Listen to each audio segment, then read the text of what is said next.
Assalamualaikum warahmatullahi wabarakatuh. Kami dari kelompok 5 MRPA golongan G1 berkesempatan untuk menyampaikan tahapan-tahapan rantai pasok pada komoditas jagung. Adapun tahapan rantai pasok komoditas jagung adalah sebagai berikut. Tahapan pertama adalah usaha tani. Usaha tani merupakan suatu sistem yang di dalamnya terdapat subsistem-subsistem. Dalam tahapan rantai pasok, usaha tani merupakan tahapan paling awal karena menghasilkan produk atau komoditas yang dibutuhkan. Usaha tani komoditas jagung berkaitan dengan kegiatan budidaya tanaman jagung sebagai berikut. Yang pertama, persyaratan benih. Benih yang digunakan sebaiknya bermutu tinggi. Beberapa varietas unggul jagung untuk dipilih ada hibrida C1, hibrida C2, hibrida pioner 1, pioner 2, IPB, dan CPE1. Lalu selanjutnya penyiapan benih. Benih dapat diperoleh dari penanaman sendiri yang dipilih dari beberapa tanaman jagung yang sehat pertumbuhannya. Ketiga, pengolahan media tanam yang bertujuan untuk memperbaiki kondisi tanah dan memberikan kondisi menguntungkan bagi pertumbuhan. Setelah penyiapan benih dan media tanam selesai, maka selanjutnya proses penanaman. Yang pertama, penentuan pola tanaman.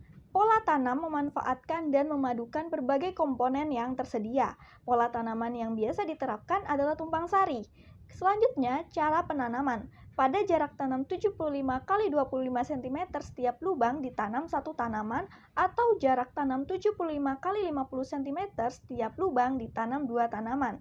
Selanjutnya, mulai masuk ke proses pemeliharaan. Yang pertama, penjarangan dan penyulaman. Dengan penjarangan, maka dapat ditentukan jumlah tanaman per lubang sesuai dengan yang dikehendaki. Tanaman yang tumbuhnya paling tidak baik dipotong tepat di atas permukaan tanah. Penyulaman bertujuan untuk mengganti benih yang tidak tumbuh atau bahkan mati. Kedua, penyiangan. Penyiangan bertujuan untuk membersihkan lahan dari tanaman pengganggu. Penyiangan pada tanaman jagung biasanya dengan tangan atau cangkul kecil. Ketiga, pembubunan. Pembubunan bertujuan untuk memperkokoh posisi batang sehingga tanaman tidak mudah rebah, juga untuk menutup akar yang bermunculan di atas permukaan tanah. Keempat, pemupukan. Pada tahap pertama adalah pupuk dasar, diberikan bersamaan dengan waktu tanam. Pada tahap kedua, pupuk susulan 1, diberikan setelah tanaman jagung berumur 3-4 minggu setelah tanam. Pada tahap ketiga, pupuk susulan 2, diberikan setelah tanaman jagung berumur 8 minggu atau setelah malai keluar. Kelima, pengairan dan penyiraman. Penyiraman dilakukan secukupnya, kecuali bila tanah telah lembab. Pengairan berikutnya diberikan secukupnya dengan tujuan menjaga agar tanaman tidak layu. Waktu penyemprotan pestisida adalah tahapan yang terakhir. Penggunaan pestisida hanya diperkenankan setelah terlihat adanya hama yang dapat membahayakan proses produksi. Penyemprotan hendaknya memperlihatkan kelestarian musuh alami dan tingkat populasi hama yang menyerang agar lebih efisien. Kemudian, yang terakhir, kegiatan panen. Umur panen umumnya 86-96 hari setelah tanam. Jagung siap dipanen jika klobot sudah mengering dan berwarna coklat muda, biji mengkilap, dan bila ditekan dengan kuku tidak membekas. Setelah dilakukan adanya proses produksi, kemudian jagung akan dikepak dan dikumpulkan untuk kemudian dipasarkan. Dalam kegiatan ini terjadinya transportasi, yaitu proses atau transportasi sendiri memiliki pengertian alat yang dapat memindahkan seseorang atau barang, di mana proses transportasi itu memindahkan barang yang telah jadi dari petani untuk kemudian disebarkan kepada pengepul maupun konsumen. Di daerah pedesaan sendiri, transportasi itu masih jarang ada dan diperlukan peranan manusia atau hewan dalam transportasi tersebut. Dimana kalau transportasi itu dengan menggunakan kontainer biasanya membutuhkan perhitungan yang cermat, terutama pada biaya kilogramnya. Kemudian, semakin murah biaya yang dikeluarkan, maka saluran pemasaran atau distribusi itu dapat dikatakan semakin efisien. Jadi, petani juga harus lebih cermat cermat untuk menggunakan biaya transportasinya, di mana biaya transportasinya juga tidak memerlukan suatu hal yang terlalu boros begitu ya, sehingga ketika biaya transportasinya itu dapat dipres atau diminimumkan, maka laba yang didapatkan oleh petani juga akan semakin banyak. Proses selanjutnya pada manajemen rantai pasok usaha tani jagung yaitu pengolahan jagung yang dilakukan oleh petani sebelum dijual ke pedagang. Nah, untuk yang pertama yaitu kegiatannya pengeringan jagung. Pengeringan ini bertujuan untuk menurunkan tingkat kadar air yang dimiliki jagung menjadi 17 hingga 18%. Tujuannya yaitu untuk mempermudah saat proses pemipilan dan agar tidak ada butir yang cacat atau rusak. Untuk kegiatan selanjutnya yaitu kegiatan pemipilan jagung dari tongkol jagung. Nah, kegiatan ini dilakukan dengan menggunakan mesin, sehingga petani itu lebih cepat dan juga hasil yang didapatkan itu lebih maksimal.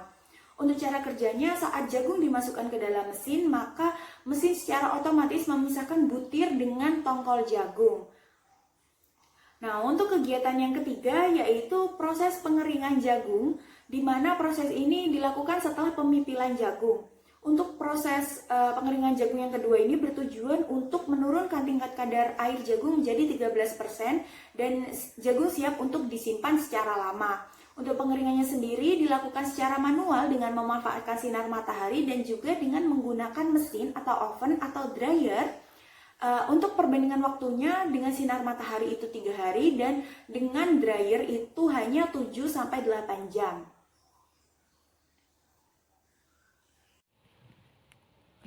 Distribusi adalah kegiatan penyaluran barang dan jasa yang dibuat dari produsen ke konsumen agar tersebar luas, di mana karena kegiatan distribusi berfungsi untuk mendekatkan produsen dengan konsumen. Alur tata niaga jagung dimulai dari petani ke pedagang pengumpul dan pedagang besar. Di tingkatan petani, jagung dijual ke pedagang pengumpul atau ke pasar atau pedagang penyalur kota atau eceran di pasar umum. Di samping itu, ada juga yang menjual produksinya ke gempita. Alur pemasaran tata niaga turut menentukan pendapatan petani, di mana semakin panjang alur tata niaga dari produsen ke konsumen akhir, semakin menurun pendapatan yang diperoleh oleh produsen. Di mana terdapat 5 pola alur pemasaran atau distribusi dari produsen ke konsumen. Untuk rata-ratanya yang biasa dilakukan oleh petani, di mana yang pertama petani, pedagang kecil, pedagang pengecer, kemudian ada peternak kecil.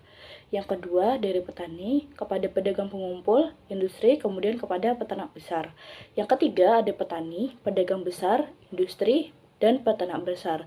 Untuk yang keempat, petani, pedagang pengumpul, pedagang besar, industri, pasar, kemudian ke konsumen. Yang kelima, dari petani ke gempita, kepada industri, pasar, kemudian baru ke konsumen. Jagung ada yang mengolahnya dalam bentuk katul yang tidak untuk siap digunakan, maksudnya dijual dalam keadaan tersebut, namun ada juga yang hanya dijual dalam bentuk jagung saja, di mana pelaku pemasaran ini menyampaikan suatu produk kepada konsumen. Bila banyak pelaku pemasaran yang terlibat dalam pemasaran jagung, itu dapat mengakibatkan harga jagung di tingkat petani juga terpengaruh lebih rendah. Pelaku distribusi itu rata-rata memiliki kemampuan dan fasilitas seperti jenis usaha, kemampuan permodalan, pemilikan fasilitas, dan daya tampung produksi. Jadi tiap-tiap distribusi itu memiliki perannya masing-masing.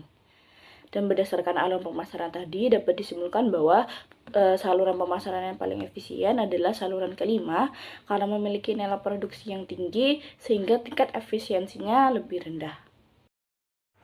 Tahapan terakhir dalam rantai pasok adalah tahapan penyimpanan. Penyimpanan merupakan kegiatan menyimpan produk atau barang dengan tujuan untuk menjaga kualitas dan mutu produk agar tetap baik. Penyimpanan pada komoditas jagung disesuaikan dengan kebutuhannya, yakni untuk benih, konsumsi, dan diolah kembali. Penyimpanan jagung untuk benih dikemas menggunakan kantong plastik dengan ketebalan 0,2 mm yang kemudian akan ditutup rapat sehingga kedap udara. Plastik yang digunakan sebaiknya tidak tembus cahaya serta berwarna putih. Penyimpanan jagung untuk benih disimpan dalam ruangan ber-AC agar umur dan daya simpan benih lebih lama. Penyimpanan jagung pipilan untuk konsumsi dapat dikemas menggunakan karung. Karung nantinya akan disusun secara teratur di dalam gudang. Penggunaan karung berfungsi untuk mempermudah dalam distribusi serta untuk mengurangi kehilangan hasil akibat banyaknya jagung yang tercecer dalam pengangkutan. Yang ketiga adalah penyimpanan jagung untuk diolah kembali. Biasanya jagung ini digunakan untuk diolah menjadi pakan ternak ataupun bahan makanan lainnya. Penyimpanan jagung dapat dilakukan langsung disimpan di dalam gudang setelah dilakukan pemimpinan menggunakan mesin, atau langsung disimpan dalam mesin silo. Kapasitas mesin silo mampu menyimpan mencapai 200 kuintal pipilan jagung. Sekian informasi yang bisa kita sampaikan pada teman-teman semua. Semoga ilmu terkait rantai pasok komoditas jagung ini bisa menjadi pengetahuan baru untuk teman-teman sekalian. Saya, mewakili rekan-rekan lainnya, memohon maaf apabila ada kesalahan ucapan. Wassalamualaikum warahmatullahi wabarakatuh.